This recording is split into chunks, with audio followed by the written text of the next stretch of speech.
Saúdo a todos os internautas com a doce paz de nosso Senhor Jesus Cristo. Convide sua família, coloque essa videoaula no pendrive, coloque na televisão, venha todos para a sala e venha comigo assistir essa videoaula da Escola Dominical.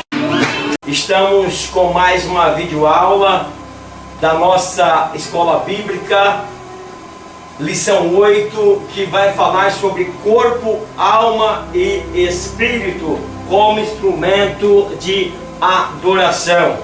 Quero agradecer as milhares de visitas ao meu canal e quero pedir para vocês, meus queridos, se vocês estão gostando desta pré-aula, vocês compartilhem aí no Facebook, para que muitas pessoas que não podem ir à Escola Dominical possam estar assistindo essas aulas no decorrer da semana. Hoje o nosso comentador traz aí um assunto muito sério, meus queridos irmãos. Nós viemos colocando de forma que a igreja, os irmãos, os alunos possam entender de que forma nós devemos adorar a Deus. E esta lição vem nos conduzindo de uma forma a nós estarmos mais dentro da perspectiva de Deus, dentro do que é adorar a Deus. E nessa lição nós vamos falar sobre adorar a Deus com o corpo, com a alma e com o espírito, para que tudo seja instrumento de adoração. Nosso textual, ele diz o seguinte: textual: e o mesmo Deus de paz vos santifica em tudo, e todo o vosso espírito e alma e corpo sejam plenamente conservados, irrepreensíveis, para a vinda de nosso Senhor Jesus Cristo. Queridos, não sei se vocês já estão conseguindo entender a profundidade dessa lição. Esse trimestre vem nos trazendo nós mais para próximo de Deus, de uma maneira de adorar, de reverenciá-lo e de reconhecer Deus como o nosso Senhor. E agora essa lição está nos levando à responsabilidade de que todo o nosso ser adore a Deus. A verdade aplicada, ela diz o seguinte: o propósito principal de todo o nosso ser é adorar a Deus. Propósito principal: Deus nos criou para que nós sejamos instrumento de adoração a Deus.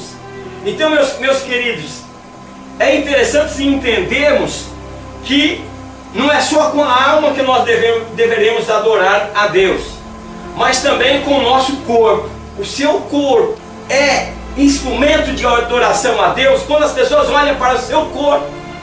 Quando saem pela rua, minhas queridas irmãs, como santa mulher de Deus, você não está sendo objeto de desejo dos homens sem Deus, das pessoas sem Deus? E seus filhos, suas filhas?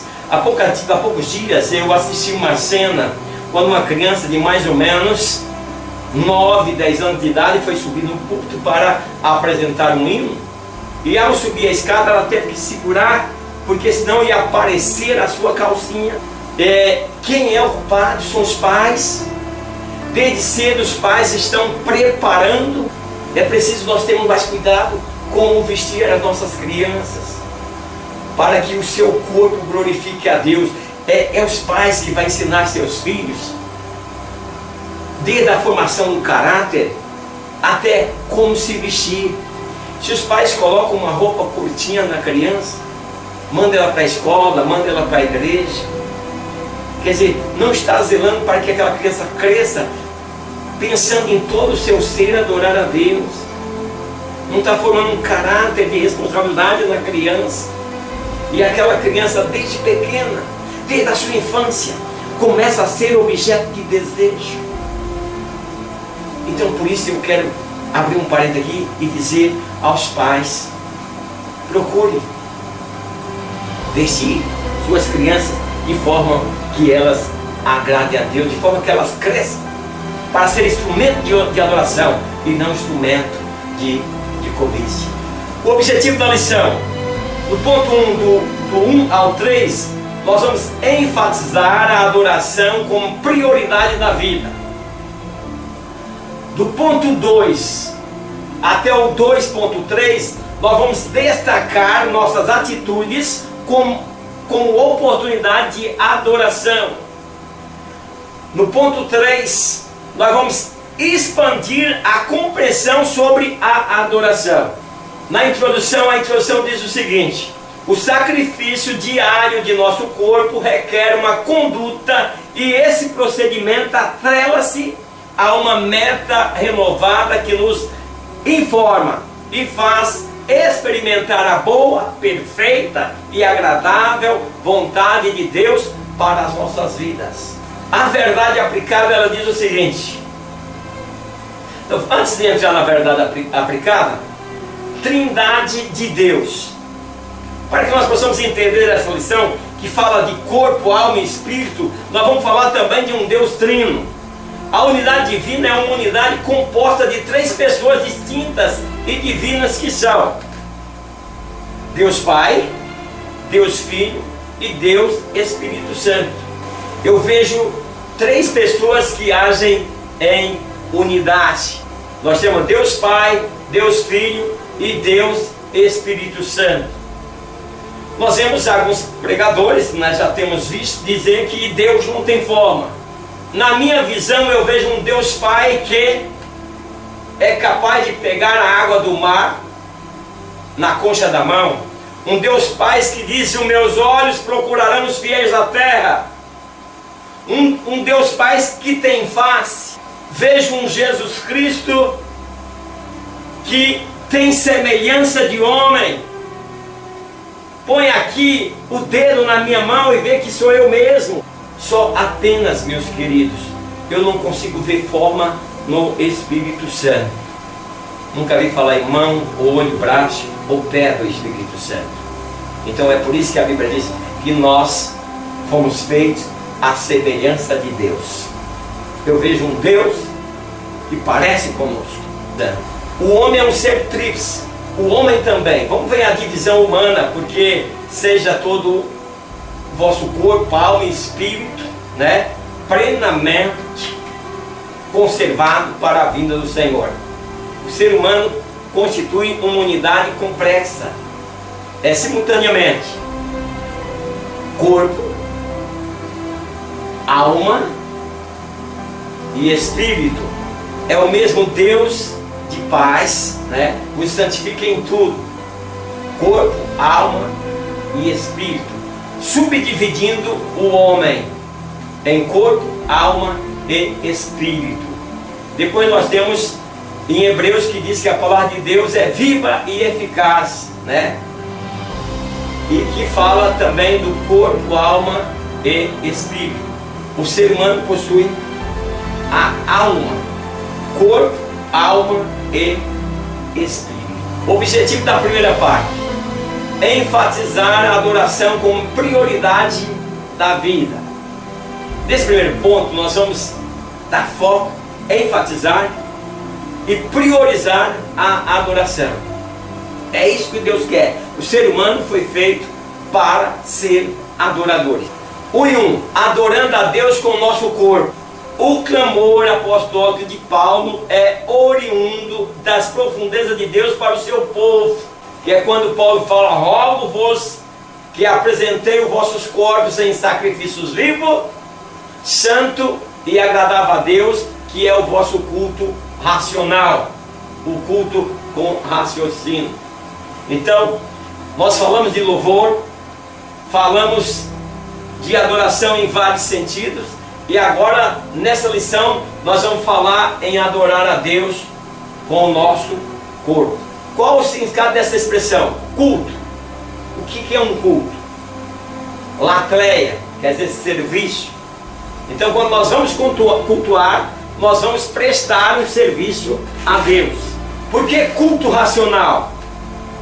Aí nós vamos para raciocínio, culto com inteligência. Para que nós não façamos, meus queridos, sacrifício de tolo. O que é então o nosso culto racional? É o culto oferecido com inteligência, obediência e serviço. Nós vamos à igreja só pensando que vamos para receber.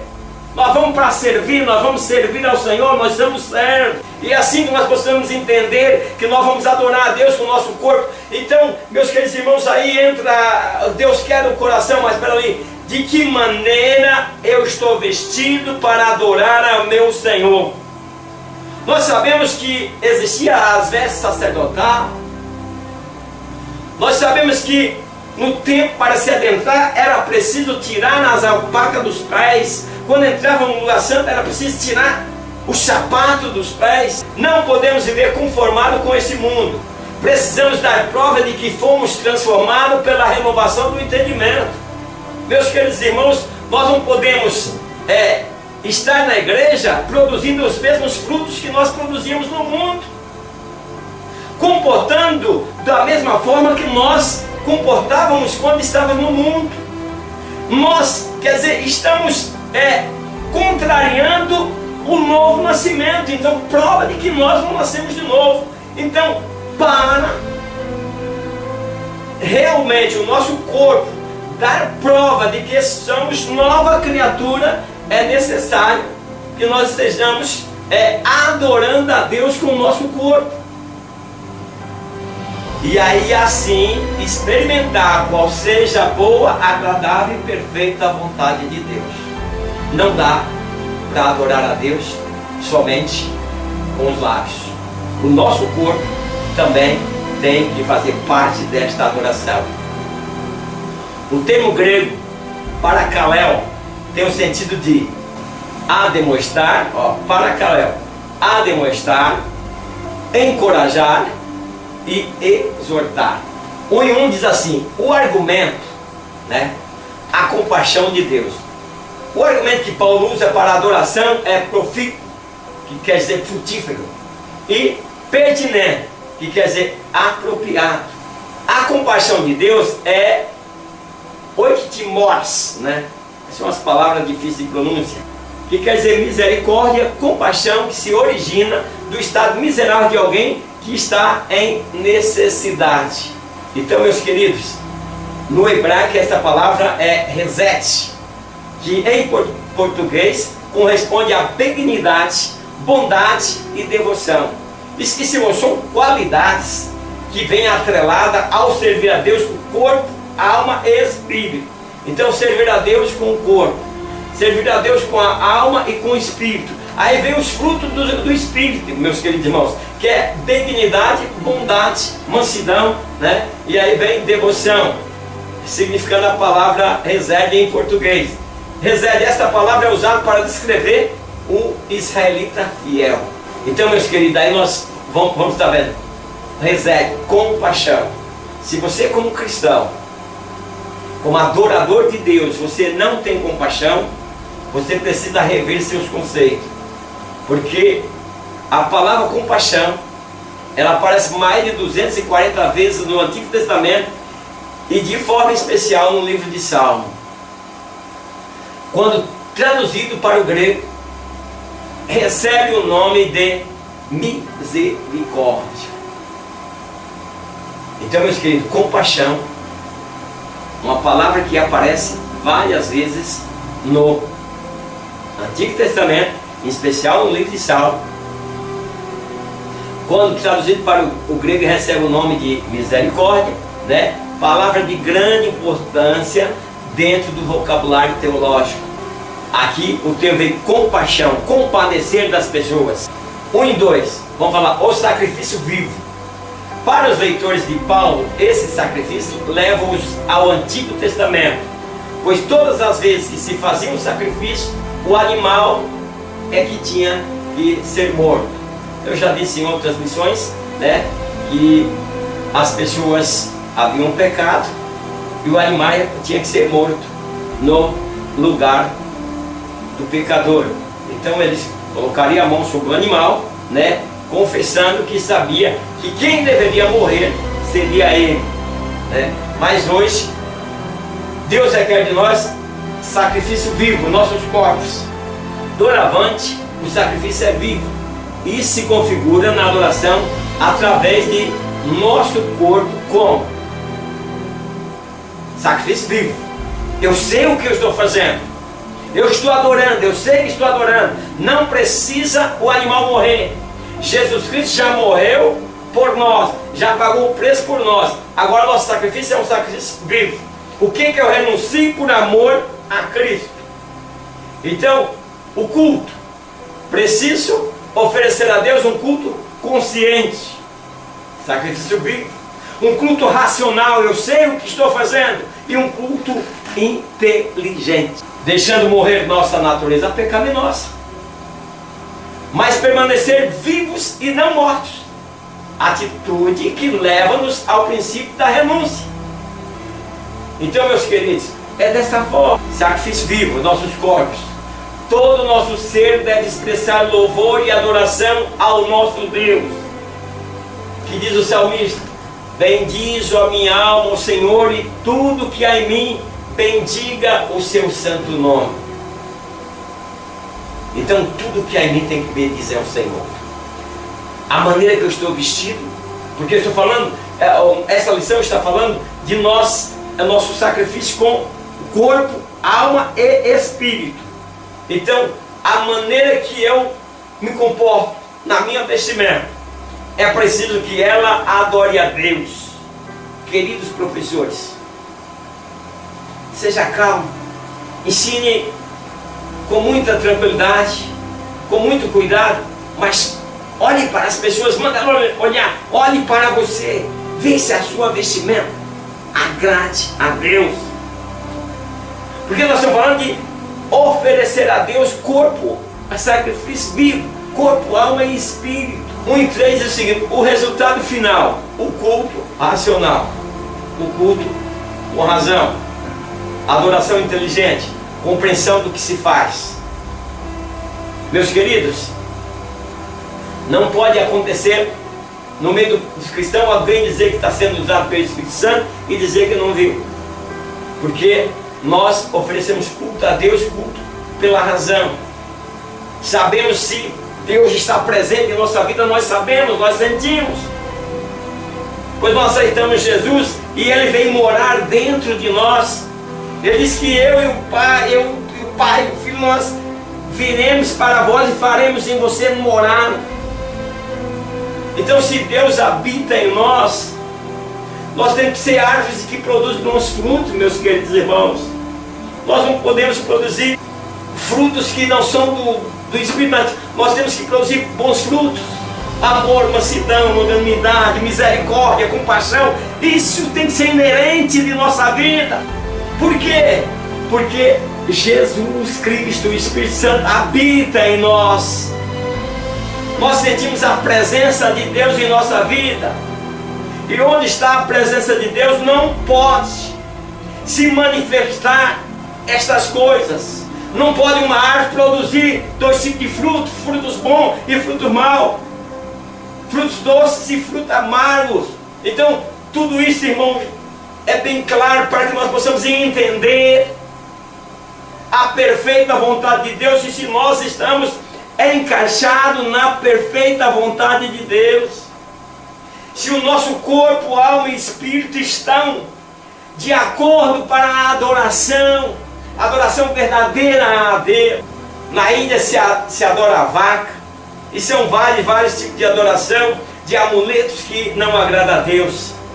Mas a adoração a Deus é a adoração em espírito e em verdade. O uso dos nossos corpos deve ser caracterizado pela devoção consciente, inteligente e consagrada a Deus e a seu serviço. Não podemos viver como aqueles que uma hora está rico, outra hora está pobre. Uma hora está ganhando dinheiro, outra hora está perdendo dinheiro. E nós não podemos ver de forma que uma hora estamos com o pé na riqueza espiritual. Lá na igreja nós estamos pegando o céu com a mão. Mas outro pé está na pobreza espiritual. Não existe um equilíbrio na nossa fé. Às vezes a nossa boca fala uma coisa mas o nosso eu, a nossa apresentação diz outro. Então, a nossa alma, o nosso espírito, o nosso corpo não estão concordando entre si. E a isso, assim, não agrada a Deus. Nosso corpo foi feito para ser instrumento de adoração a Deus. Nós precisamos entender isso. Precisamos ser moldados, meus queridos irmãos. Moldados para ficar na forma que Deus se agrada. Para que nós transformamos em verdadeiros adoradores.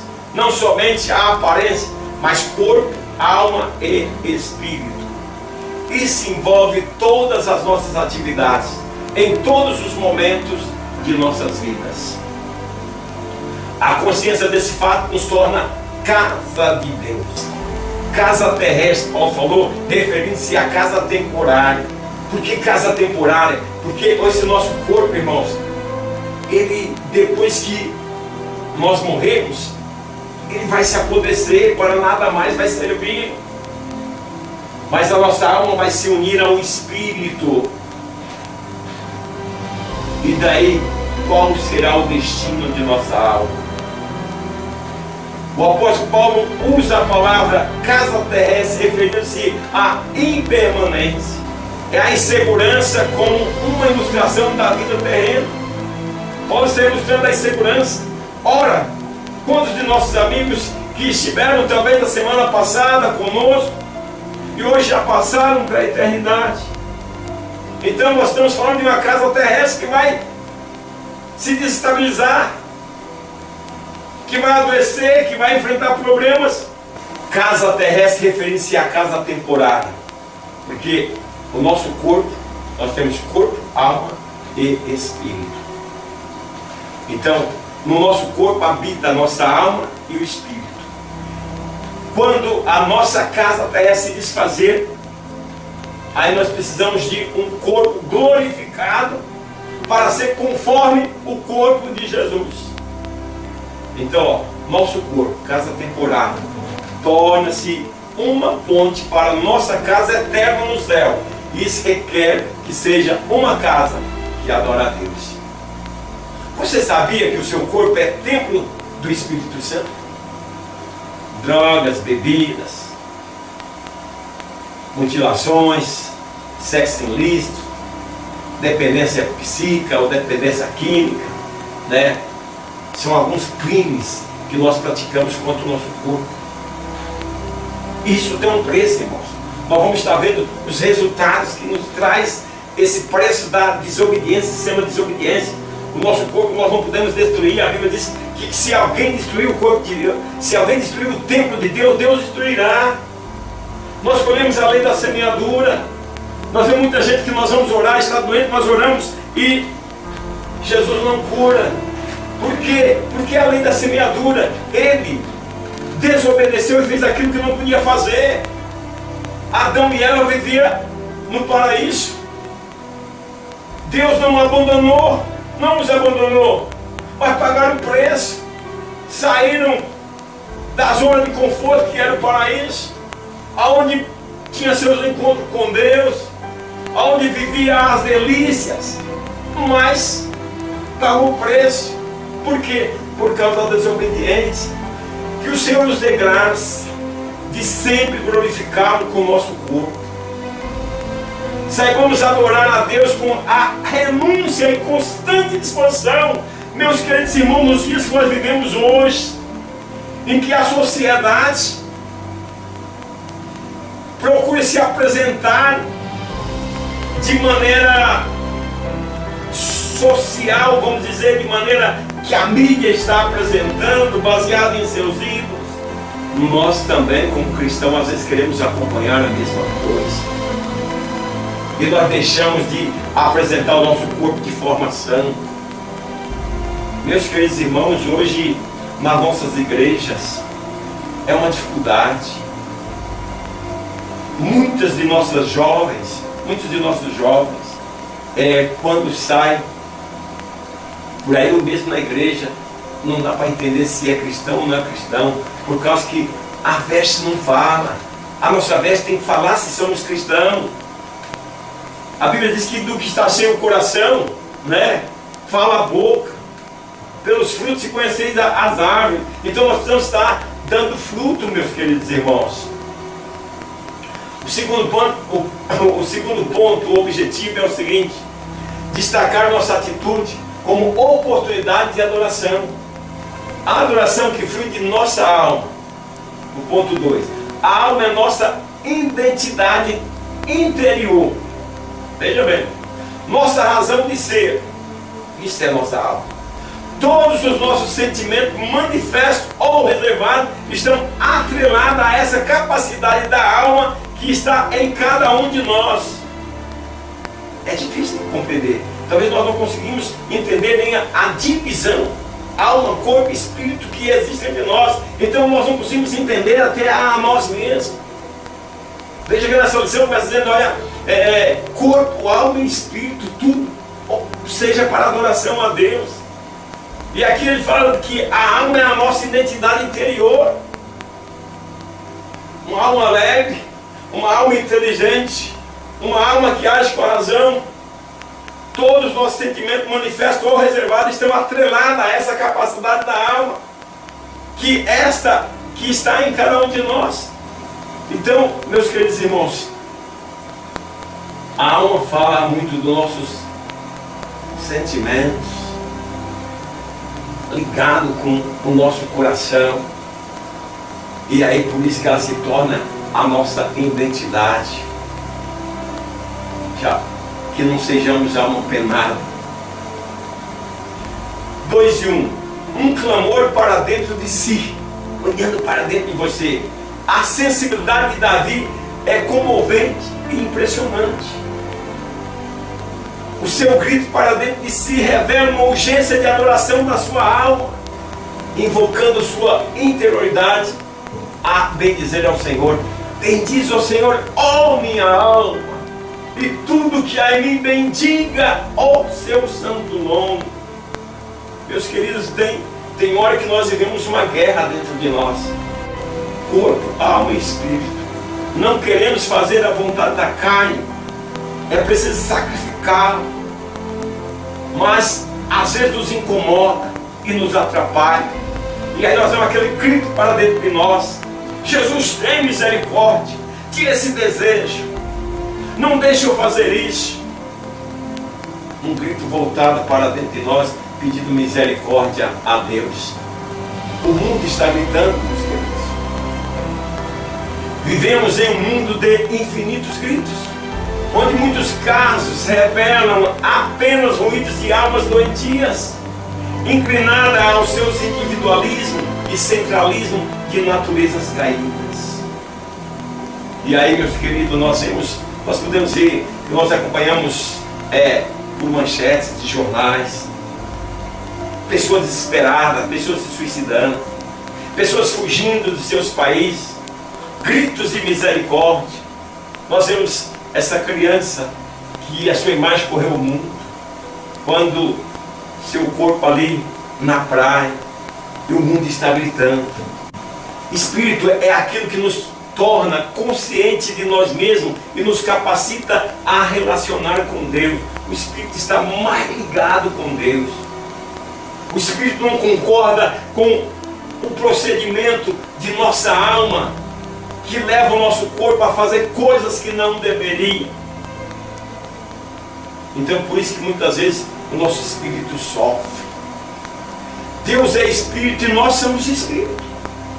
Razão para o relacionamento do Espírito de Deus com o ser humano. Nós relacionamos com Deus com o nosso Espírito. Ele testifica com o nosso Espírito que somos filhos de Deus. Quer dizer, Deus tem uma facilidade de comunicar com o Espírito do homem. Quando o homem é só corpo é porque ele está morto, e o Espírito é quem dá vida. Então a alma está bem ligada ao corpo e o Espírito ligado à alma. Quando o homem morre, aí a alma que está ligada ao homem, como o homem agora vai apodrecer, o seu corpo para mais nada serve, então a alma deixa o corpo e se une ao Espírito.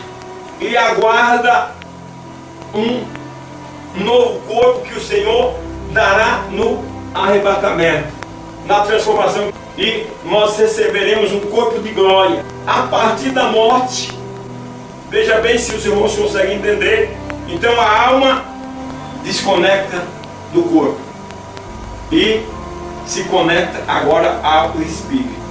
Se formos verdadeiros adoradores, então partiremos para a glória. Se não formos, partiremos para a eternidade sem Deus. É por isso que precisamos conservar corpo, alma e espírito. Tudo ser plenamente conservado para o dia do Senhor. 2.2. Bendizer com gratidão. Bendizer com gratidão, meus queridos, é reconhecimento, é agradecer a Deus por tudo. Nós precisamos ser agradecidos, irmãos. Mesmo na dificuldade, devemos agradecer a Deus, porque nós estamos conseguindo passar pela dificuldade. Não há motivo para ficarmos em casa, porque se a igreja for longe, nós vamos de carro.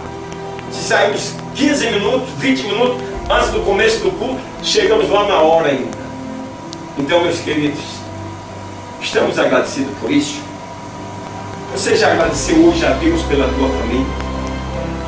Bem dizer com gratidão. Quando você vai servir a Deus, você agradecer a Deus pela vida, por dar a sua vida por você, que você que mereceu morrer, eu que mereceu morrer.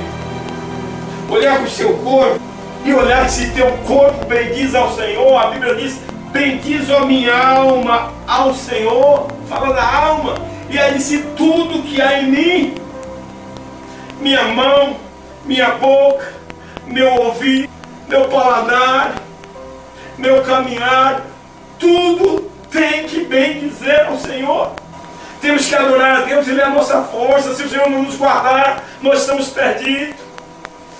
Se o Senhor não nos guardar, o maligno não pode invadir a nossa casa, trazendo peste, trazendo doença, trazendo discórdia.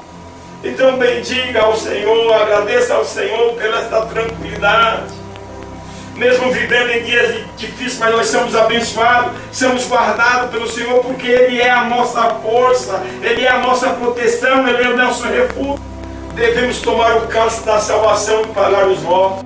O salmista pergunta para si mesmo no Salmo 116, verso 12: que darei eu ao Senhor por todos os benefícios que me tem feito? E para dar em troca, o que você dará em troca? O que eu darei em troca de tudo que o Senhor tem feito? O que o Senhor quer de nós? Aceitar Jesus é tomar o cálice da salvação. O nosso corpo precisa bem dizer ao Senhor. O nosso corpo precisa dar prova de que somos servos de Deus. Então precisamos ser agradecidos a Deus por esse livramento. Um coração agradecido tem menos tendência de desviar-se do Senhor. Tampouco se rebela contra Deus quando não alcança a bênção no tempo esperado. Meus queridos irmãos, nossa alma às vezes começa a maldizer. Quando nós queremos uma coisa, nós acabamos dizendo: parece que o Senhor não me ama mais, parece que o Senhor esqueceu de mim. Irmãos, a palavra diz assim: pode uma mãe esquecer de seus filhos, mas eu jamais esquecerei. Quer dizer, nós confrontamos a palavra de Deus, nós, na nossa desobediência, na nossa ingratidão, nós esquecemos que Deus é tudo em nossa vida.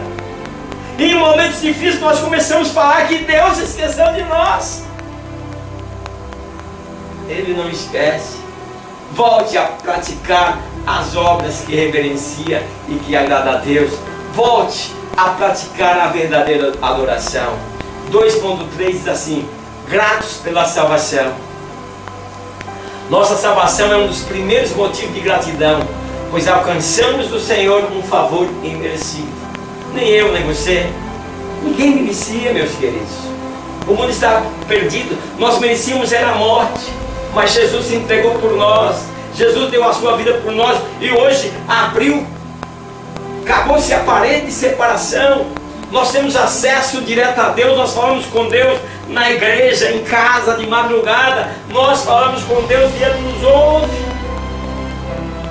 Então precisamos agradecer a Deus por isso.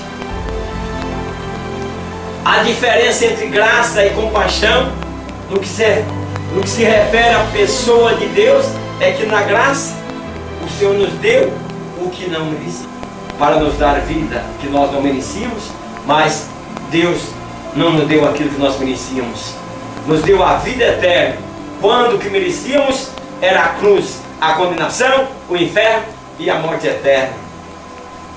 Era isso que nós merecíamos. Por isso nós precisamos ser gratos a Deus pela nossa salvação. Nós precisamos a cada dia, ao levantar, ao deitar, estar agradecendo a Deus por essa tão grande salvação, porque no seu infinito amor e misericordioso que Deus é, Ele não retribuiu o mal com o mal, mas com o bem. Mas na sua graça infinita, Deus nos ofereceu e nos deu o seu Filho Jesus, para que através dele nós pudéssemos ter um contato direto com Deus e termos entrada à vida eterna. A graça de Deus está fundamentada na obediência perfeita e meritória de Cristo. O cultivo da gratidão deve ser o nosso alvo permanente, e esse alvo deve ser atingido, ainda que nos custe algum sacrifício. O mérito é de Deus, não é nosso. Deixa essa vaidade, que essa vaidade vai te levar para o inferno. Deixa de querer se aparecer, porque quando você aparece, Deus desaparece. Quem você quer que brilhe na sua vida? Como você vai brilhar sem a luz de Deus? Como você vai brilhar sem Jesus? Para de isso e querer ser o bicho da goiaba. 3:1. A mulher samaritana e a espiritualidade da adoração. Primeiramente, a mulher samaritana viu apenas um homem. Depois percebeu que era um judeu e lançou seus protestos e frustrações históricas pelo fato de Jesus se dirigir a uma mulher, ainda mais sendo ele judeu, pois tradicionalmente não havia comunicação entre ambos. A maior necessidade daquela mulher era espiritual. Quando o assunto se voltou para o espírito, virou-se a página e um novo argumento se nos iniciou. A grande carência dessa mulher estava na adoração verdadeira. O mundo hoje cria e inventa deuses de todos os tipos para sanar uma necessidade espiritual que só se preenche com a adoração verdadeira. 3:2. Atitudes que convergem para uma adoração verdadeira. Toda essa linda história envolve atitudes. Tudo que somos atrela-se a uma atitude. Deus não se isola e nem se emudece com as nossas quedas. Jesus passa por Samaria para fazer um grande resgate. Ainda hoje existem muitas Samarias precisando de um profeta. Samaria desprezada, julgada e discriminada está bem ali diante de nós. Essa Samaria pode ser pessoas necessitadas que nos cercam. Todas esperam por uma atitude adoradora, isto é, alguém que esteja disposto a estender as mãos, evangelizar, esclarecer e discipular. 3.3. Atitude de adoração na hora certa. Existe um pássaro chamado bacurau, também conhecido como curiango. Todas as vezes que o curiango canta, entende-se a expressão amanhã eu vou. Muitos crentes nos lembram o canto do curiango. Estão dispostos, mas só amanhã. Jesus elimina essa possibilidade de deixar para amanhã. A mulher samaritana queria adorar, mas no seu entendimento era ainda amanhã. A adoração é para já. Conclusão. A nossa adoração a Deus tem que ser em espírito e em verdade. Isto é, com atitudes que se manifestam nas mais diversificadas situações. Ao estender as mãos para os outros, abençoando-os, bendizendo e, acima de tudo, sendo um referencial de Deus em todos os sentidos da vida. Quero agradecer a todos e dizer a vocês, entre no meu canal, se inscreva e pedir para vocês também que compartilhem no Facebook. Muitas pessoas podem estar acompanhando essas aulas de escola dominical. Se você gostou, faça isso. O meu muito obrigado e até a próxima lição, em nome de Jesus.